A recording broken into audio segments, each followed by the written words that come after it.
Bon, bah voilà, très très mauvaise nouvelle, hein. On a vu que Kamavinga s'était blessé, on ne savait pas trop ce qu'il avait, mais regardez, rupture totale du tendon de l'adducteur gauche pour Kamavinga, fin de saison pour lui, d'après je sais pas, un journaliste, je sais pas ce que c'est.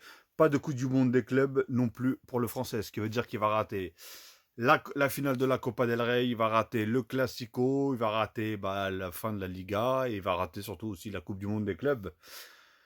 Ah, franchement, encore une fois, je le dis et je le répète, on a beau aimer un joueur ou ne pas aimer son club ou je sais pas quoi, n'importe quoi, on peut pas se réjouir d'une blessure. Et encore moins, voilà, ce genre de blessure ça doit être déjà douloureux pour lui et ça doit être relou pour lui parce que voilà, il y a une fin de saison assez compliquée pour le Real Madrid.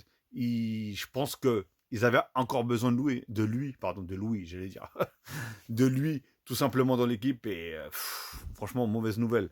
En tout cas, très bon rétablissement à lui, qui guérisse vite et qui revienne sur les terrains, sur le carré vert tout simplement la saison prochaine maintenant, hein. Parce que là, ça y est, c'est sûr, apparemment c'est pratiquement officiel, hein. Alors je ne connais pas du tout cette blessure, hein. Tu m'aurais dit les ligaments ou etc. ou le ménisque ou n'importe quoi, ok, mais là je connais pas du tout cette blessure, mais voilà.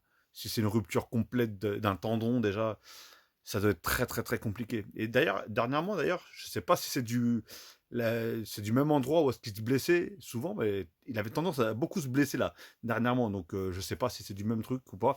Mais voilà, en tout cas, bon rétablissement et encore une fois, mauvaise nouvelle pour lui et aussi pour le Real Madrid pour cette fin de saison qui commence à devenir de plus en plus compliquée.